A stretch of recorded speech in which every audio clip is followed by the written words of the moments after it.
Everybody, Premier Guitar hanging out at Winter NAMM 2014. This is Rick Hines. We're in Fender's world, which is ever-growing, expansive, downright huge this year, right? Yeah, it's humongous, yeah. It is humongous, I can attest. We're talking about amps today, and you guys have, well, several new amps, some of which we've already seen in the pages of the magazine. But a few we're going to focus on here, including the new Vaporizer, which is from the Pawn Shop series, right? Yeah, that's correct. So we did really well in the past couple years with the Excelsior and Greta. People love the Pawn Shop line. So we've extended the line. We've done it with the Vaporizer, and we've done it with the Rampart. But just to focus on the Vaporizer right now, it's one of those things where it's cool, it's funky, it's a little different. It's got a 50s space age design. We've got in 3 really cool colors: rocket red, surf green, and slate blue. And everything about it's just slightly different. We're using EL84s. For us, that's a very different tube. We usually only use 6L6s or 6V6s. It's got 2 10-inch speakers. And it's a very simple design, but it's got some really cool, quirky features. So how many watts is it? It's going to be 13 watts and 2 10-inch speakers. Yeah. Tell me in brief, it seems like working in the team that conceives these Pawn Shop amps would be a lot of fun, because you guys come up with some quirky designs. What's the mindset like? What do you guys just throw ideas out there on a whiteboard or on a dartboard maybe, and just? Well, you know, it's one of those things where I think we always try to keep in our mind, what would you want to find in a pawn shop? What would be that lost amp from the 50s or 60s that it doesn't sound like anything you've heard? It does things that are kind of quirky. What we think also is, you know, guitars are out there. There's so many tonal options. There's so many boutique, makers. There's so many different places to get things. What can we do that's a little bit different, a little bit off the beaten path, that's going to make someone that has 5 amps say, gosh, I need another one? That's really where that comes from. Okay.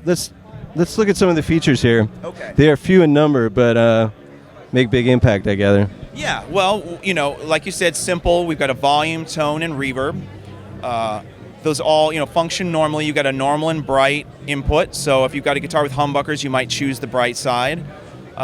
Because it's simple, the cool things that we put in there are very unique. So you heard me play a little bit of the clean sound. It's got a very nice, touch-sensitive. You can turn it up and it's going to break up a bit. But the part that's fun is when you turn up the reverb all the way to 10 and you turn the volume all the way to 0, you get a really swampy, almost underwater sound. So I'm going to do that right now.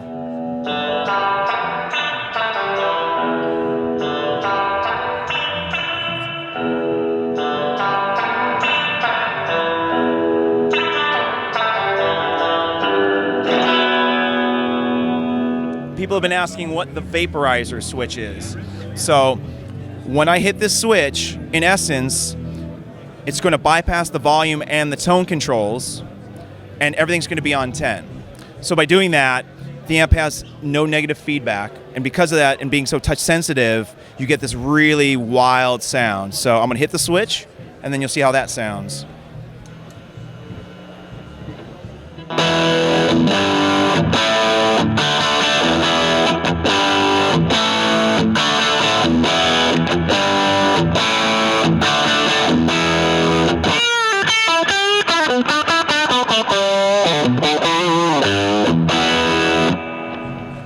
So, out of control, a little bit crazy.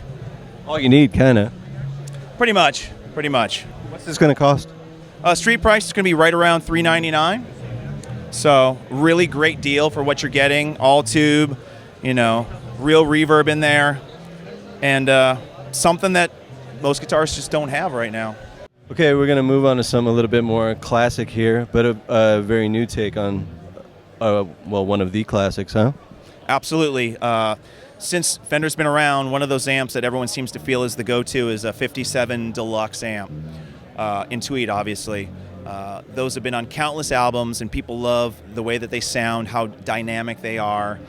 And, because we try to cater to our guitarists and people that are into different tonal flavors and colors, we thought the 57 Deluxe head was like the natural extension on that amp.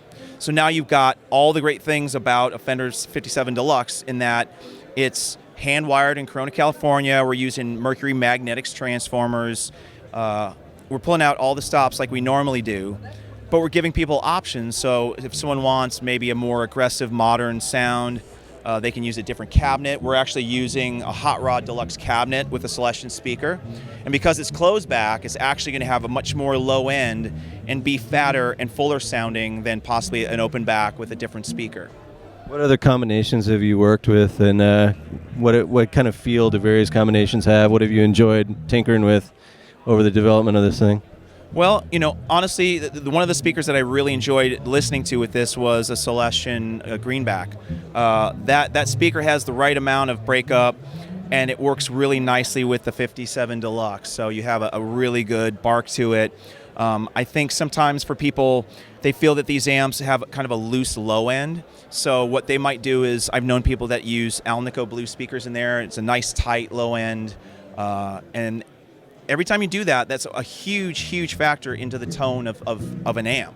People don't realize that sometimes they work on the little things. One of the biggest things you can do is change the speaker. As you can see, the features is very simple. This is one of those amps that is really up to the player as to how it sounds. It's very dynamic. You've only got two volumes. You've got a mic volume and an instrument volume. The instrument's going to have a slightly less padded feature, so it's going to break up sooner. And then you've just got a tone knob, and the more you tone that up, you're adding more mid-range and more brightness to it, but you're also adding an aggressive overdrive to the amp.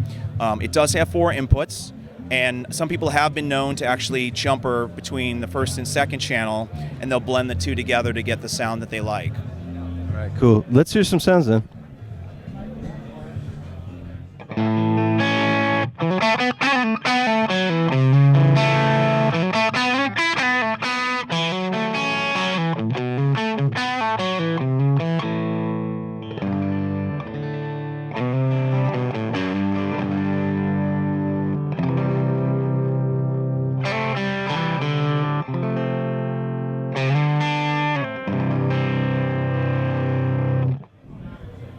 I'm going to turn it up now, which is what most people do. You'll get kind of a ragged glory sort of.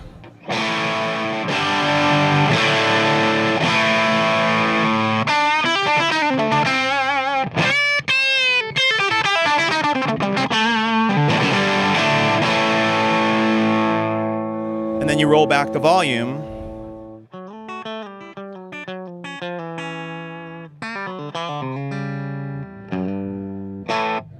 So once, like I said before, it's in your hands, it's in the volume knob, it's in the tone knob. You set it, and that's where the tone comes from. Now, what's this going to cost, folks? Street price on that is going to be $18.99. So, Rick, the pawn shop team is pretty busy this year, huh? This is a pawn shop amp as well. This is the Rampart, completely different animal than the Vaporizer in more ways than one. Tell us what this does. Okay, well, we were talking about the funkiness of the Vaporizer. Same sort of deal in an entirely different way. We decided to go with something slightly retro. It almost looks like maybe someone's mom's drapes is on the front of there. Once again, very simple features. It's got one 6L6, so that makes it a true Class A amp, almost like a Tweed Champ's bigger brother. It does have a 12-inch speaker, and it's 9 watts. And you've got 2 inputs, cool input and hot input, and you've got the volumes that correspond to those. So the idea being, on the cool side, you've got this very nice woody sort of retro blues tone, and then on the hot side, you have more of like a Texas sizzle, so something that's real kind of aggressive but not too aggressive. It's got a nice kind of grit to it. Should we hear a little bit of each? Absolutely.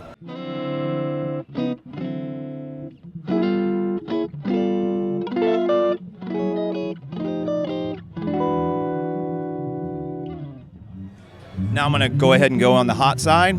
We've got the volume at about 10 or 11. It does go up to 16 on there, which is a little bit funky, but why not?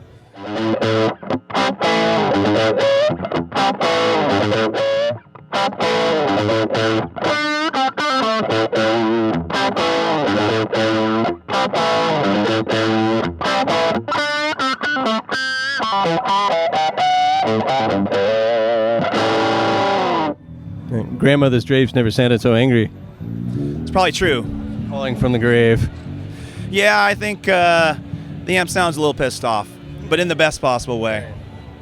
What's this going to cost, folks? Street on that's $399. All right, Rick, I'm guessing Fender.com to check all this stuff out. Anywhere else folks should go? Well, that's the perfect place to start. Fender.com will give you all the information, specs, and stuff that you need.